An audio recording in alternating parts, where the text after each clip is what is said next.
Good morning. I am hiking out from the Gravel Springs shelter. The shelter trail is pretty steep, heading up that way. And I was pretty sure I was going to be the only hiker there last night. Nobody else showed up till about 7 o'clock. So then more hikers rolled in as late as like 9:30 at night. So people who were pulling really big miles. So it seems to be the trend lately that the hikers who started in May, especially mid-May, late May, are booking it, hiking really long days and coming into the shelter late at night, which makes me happy that I'm going to be jumping up to New York in a couple weeks, because then I'll be back to being able to go to sleep at hike or midnight instead of being awakened, I hope. Not hopefully awakened, but hopefully instead of being awakened, I will be able to sleep through the night. There was a big rat under the shelter. We didn't see him, but we could sure hear him. He was hanging out underneath, gnawing on something most of the night, so I was very thankful that I had my earplugs. But all in all, it was a good night. Really rainy day yesterday, but the sun is shining right now. And so I'm gonna get to hiking and hopefully cover as many miles as I can before the rain comes in again. I noticed those clouds over the mountains peeking through the trees, and I went a little further and there was a side trail to get this view. Isn't this just spectacular? How many people actually get to see that? What an absolute blessing. I've gone, I think, another mile or so since that last picture, and this, I believe, is almost the top of Mount Marshall. Looks like you can see Skyline Drive down there in the valley. I think maybe that town is well, I don't know, I was gonna say maybe it's Front Royal, but I don't think so. But still, what a beautiful view, and thank you for sunshine today. After such a gray, rainy day today, I was able to get some cell service and check a forecast, and I think the rain's not coming in until about 3 o'clock this afternoon, so I'm hoping I can get my 13 miles done before then and get to the Mountain Home Cabbin, which I'm looking forward to seeing.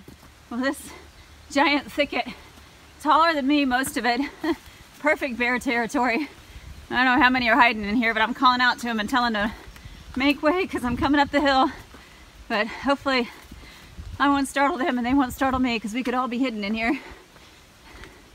And yeah, it's an interesting morning.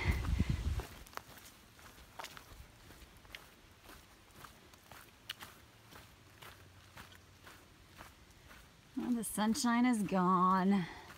I just came through Compton Gap and I'm hiking really well today.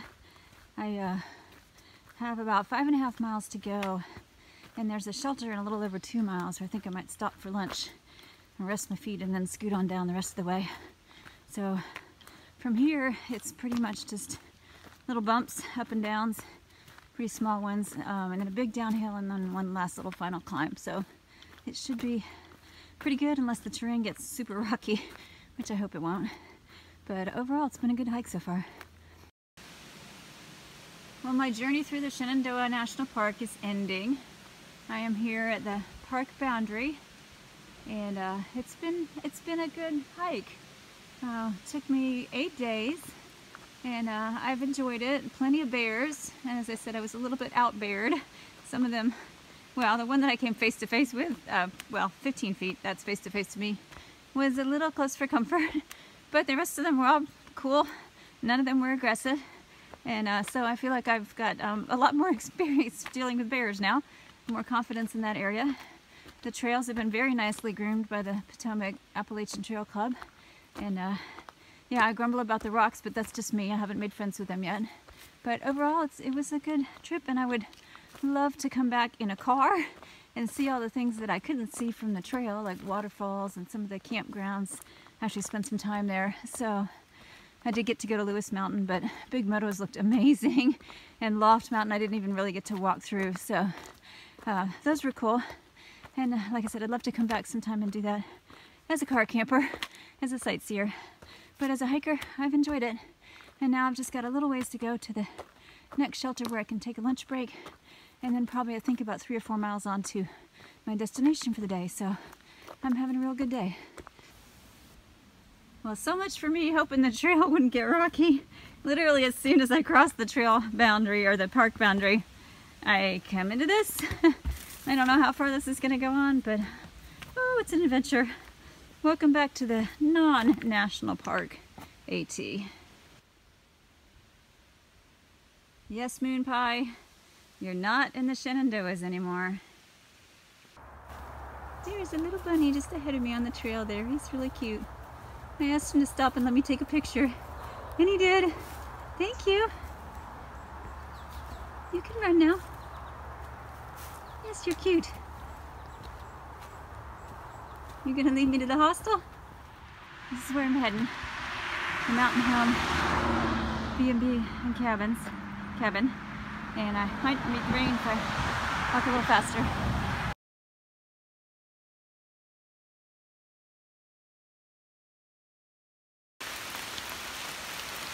I am out in the rain this morning, getting soaked. I actually opted to do a slack pack today, 16 miles, to give my feet a bit of a rest from the pack. I've been hiking for 10 days straight, doing average of about 14 miles, so my feet were getting a little tired. And the weather is super rainy, so it was actually pouring when I got out of the car, up the road a bit. And I'm using my Frog Togs poncho to keep the day pack dry. And yeah, 16 miles to go, so it'll be interesting to see how my feet hold up in wet shoes and how my poncho holds up and how I hold up in the rain today. But yeah, that's what I'm doing. Sometimes this happens. Yeah, that's the trail. It's a pretty fresh blowdown. I saw a couple of these yesterday. They were a little lower and I was able to scramble over them, but I think for this one I'm going to just have to go through, find my way under the tree, and I'm not sure if it's just one tree or more, but I'm going to pick my way through. And I'm through. There's actually a little bit of a more favorable path right through there, so I was able to come through that way. I am just about halfway through my hike, and I came over this little footbridge. All that traffic you hear is Interstate 66, which is right next to the trail here. And the water in the creek is really rushing with all the rain that we've had. So I'm glad that there was a bridge to cross it and I didn't have to ford it on my own. On the way down, I ran into Onion and Gusto and about 4 other hikers. So there are a few people out hiking for the day. And it was kind of bittersweet. I just met Onion a few days ago, but we kind of hit it off. And she told me, she's like, you know what, we probably won't see each other again because I'm getting off the trail for my loved one's surgery and then going up to New York, and she is hiking north and probably going to flip somewhere further up. So it's sad to say goodbye to people that you meet and enjoy their company, but that is part of trail life.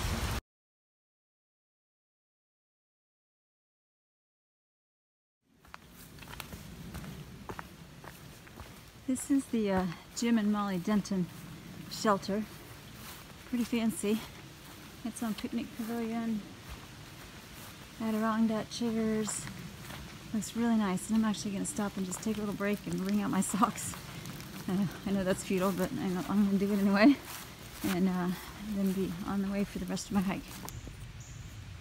Yep, this is just about the perfect place to put my feet up. I'm parked here on this little Adirondack bench, which is cool. I'm going to have a snack, go through the logbook, and then go down the trail just a bit to get a little bit more water. There's plenty of water around, but not enough in my bottle, so I'm going to refill it, and then I think I've got 5 miles to go.